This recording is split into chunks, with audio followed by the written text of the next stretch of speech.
Hello and welcome to this edition of Tuesday Trivia from the International Gaming Institute at UNLV. I'm Michael Green from the History Department, and this week's question involved Parry Thomas. And the correct answer was that he actually did all of the above and a lot of other things.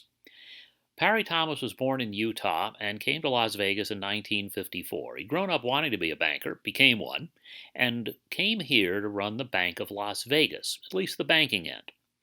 There was a guy in charge of the real estate end there whose name was Jerome Mack. And Parry and Jerry were brought together in part by Jerry Mack's father, Nate, who was on the bank's board, and himself a longtime Southern Nevada businessman. When Parry Thomas came here, bankers normally did not lend money to casino operators.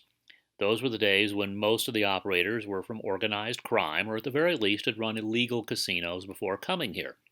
It wasn't considered a good investment, and there was a lot of concern about whether your loan partner in this case might just threaten to kill you if you asked him to repay the loan.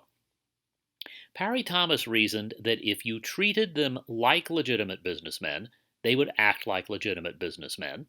He also believed that it was wise to invest in a community's biggest moneymaker, which gaming certainly was and is for Southern Nevada normally, and therefore he would take that risk. His first loan was actually to the Sahara Hotel, co-owned by Milton Prell, who came from the illegal gambling side, and after that there were a lot more loans, and they all were good. Thomas didn't lose money on these deals.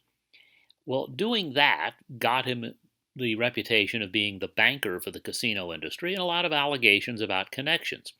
Well, he loaned money to people, and that meant that he had some involvement with those people.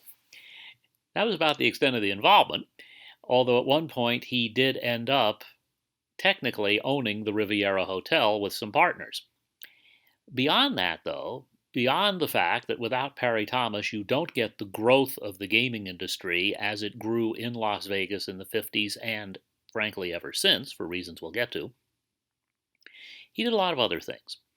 He wanted to get rid of organized crime. He understood that the reputation was such that Nevada would have a lot of trouble getting legitimate capital investment as long as the mob was rumored to control casinos. Therefore, he supported the corporate gaming laws in the late 1960s. He helped get Howard Hughes moved here, and Hughes, of course, bought up a lot of casinos that had been mob-owned. He did a lot of other things, too, along the way. He and Mack and other business people, including Mo Dalitz and the others at the Paradise Development Company, Irwin Mulaski and Merv Adelson, and Allard Rowan, they set up the land foundation that enabled UNLV to get most of the land it sits on Maryland Parkway.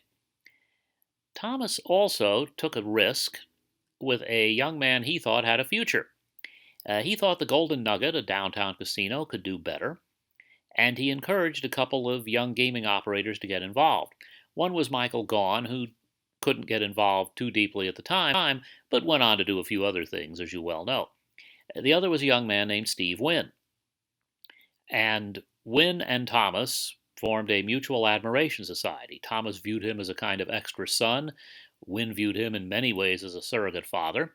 And in fact, Roger Thomas, Parry's son, has been the designer for a lot of the Wynn hotels. In any case, as a result, Thomas helped get the money into the Las Vegas gaming industry that enabled hotel casinos to build and expand in the 50s and 60s, and then by helping Steve Wynn get started, helped us into the boom of the 1990s and 2000s and 2010s. At times, he has been ranked the most important person in the history of Las Vegas, and that ranking may well be correct.